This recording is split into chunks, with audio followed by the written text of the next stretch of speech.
There are some places you walk into and you can just feel it, right? This weight, this history. It's not necessarily creepy or scary, but it's present. Like the walls themselves have seen and heard things that just haven't quite faded away. Absolutely, Jane. It's like these buildings are silent witnesses, absorbing every laugh, every tear, every hushed conversation. Especially old institutions, places where significant human events unfolded over decades, even centuries. They develop this kind of spiritual residue. I always think of it as an emotional imprint, like a faint echo. It's not a ghost in the traditional sense, maybe, but the sheer volume of human experience, of powerful emotions, just saturates the very structure. And some people are just more tuned in to pick up on that. That's a great way to put it, Alice, because we're not talking about spectral figures necessarily. We're talking about truth, aren't we? About stories that were never fully told, experiences that were never fully processed, leaving an indelible mark on the place where they happened. And that brings us to Greer Asylum. Greer Asylum. Just hearing the name sends a shiver down my spine. It's more than just a setting for a story, it's practically a character in itself. Imagine a building that has held so much pain, so much desperation, so much forgotten life. And it's fascinating how Greer is portrayed in this context.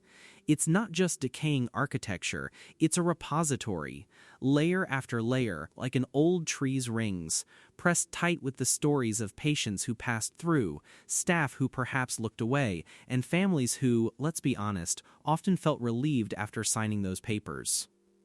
Relief, yes, but probably mixed with so much guilt and sorrow. Can you imagine the weight of that decision, sending a loved one away to a place like Greer? Those emotions don't just evaporate into thin air. They have to go somewhere. And I think they went into the very walls of that asylum. Exactly. The narrative suggests that history doesn't vanish just because people pretend it does. It settles into the mortar, clings to the cold metal bed frames. It's a powerful image, the idea of history being a physical presence, embedded in the very fabric of the building. And that's where Lillian comes in, right? She's the one who's tuned to the quiet, the one who actually listens to what others ignore. She steps into this place, and suddenly all those memories start to stir. It's not just a haunted house, it's a house full of unacknowledged truths. Lillian sounds like a conduit, someone with a particular sensitivity and empathy that allows her to connect with these forgotten narratives. It's not about being a psychic or seeing apparitions, but about an acute awareness of emotional echoes. I think that's what makes this kind of story so compelling. It taps into something very human. We all want our stories heard, don't we? Even after we're gone. And if those stories are particularly difficult, particularly painful, they might resonate even stronger. The idea that the past doesn't want revenge, it wants acknowledgement, is so profound. It reframes the whole concept of a haunting. It's not malicious, it's a plea for recognition, for someone to finally bear witness. It humanizes the past, doesn't it? Instead of just a scary old building, it becomes a testament to countless lives lived within its confines. Lives that, for various reasons, were considered inconvenient or undesirable by society at the time. And the historical context of asylums is crucial here. They were often places of last resort, where people with mental illness, developmental disabilities, or even just undesirable social traits were sequestered. The treatments, the living conditions, it often wasn't pretty. Think about the patients, the fear, the confusion, the loneliness. Some probably didn't even understand why they were there. Others might have desperately clung to hope, only for it to slowly erode over years. Every single one of those emotions, every single thought imprinted on those surfaces. And what about the staff? Not all of them were malicious, I'm sure.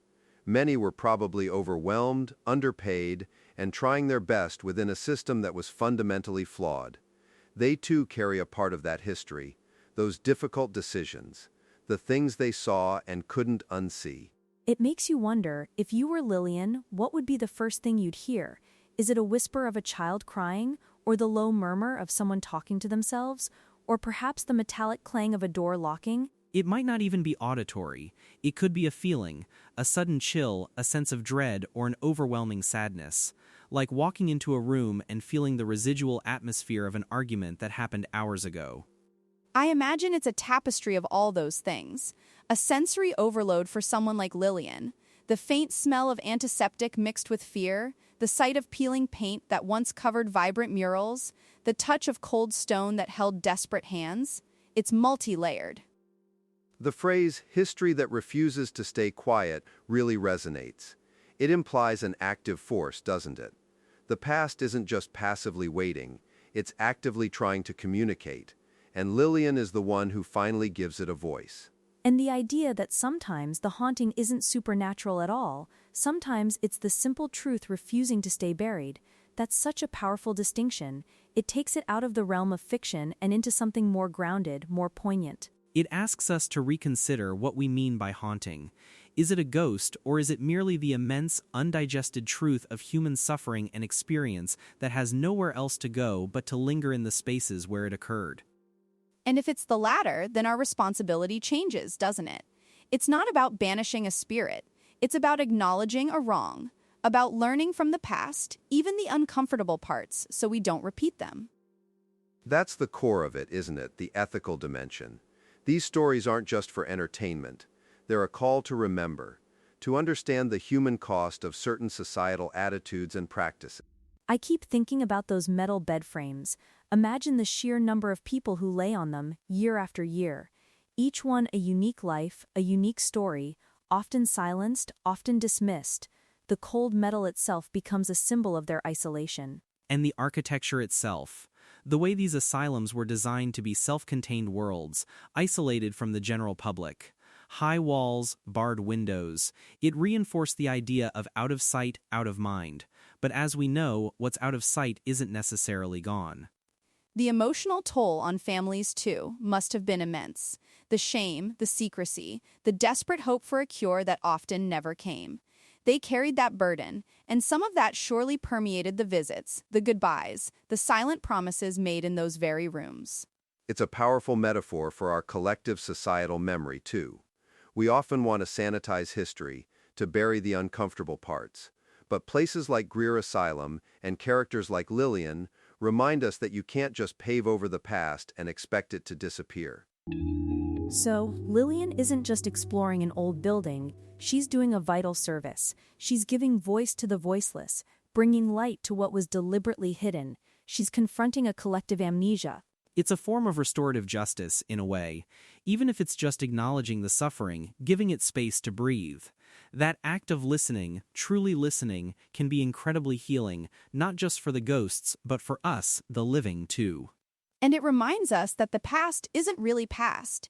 It influences the present, shapes our understanding of mental health, of care, of human dignity. These whispers aren't just historical curiosities, they're lessons. Indeed. The quiet truth refusing to stay buried. It's a testament to the enduring power of human experience. Greer Asylum isn't just a place where bad things happened. It's a place where things happen that demand our attention, even now. I think that's what makes this narrative so compelling. It's not just a spooky story for thrills. It digs deeper into the very nature of memory, empathy, and what it means to truly acknowledge what came before us. And it forces us to confront uncomfortable questions about our own history, our own societal structures. What truths are we currently burying, only for them to whisper from the walls decades from now? It also speaks to the profound resilience of the human spirit. Even in places of immense suffering, there must have been moments of small joys, of connection, of hope, and those, too, might be part of the whispers. Absolutely. It's not just the sorrow. It's the full spectrum of human experience, amplified and preserved in these unique environments. And Lillian is the key to unlocking that full spectrum. It's a brave journey. So if you're brave enough to listen, to really tune into those quiet echoes, then Greer Asylum has a lot to tell you. It's a reminder that every place has a story, and some stories are just waiting for the right person to hear them. It's about understanding that the past isn't just an abstract concept. It's a living, breathing entity that can touch us, teach us, and perhaps even haunt us in the most profound ways possible. And in listening, we honor those who came before us, especially those whose voices were silenced. It's a way of saying, we remember, we hear you. You've been listening to Whispers from the Walls.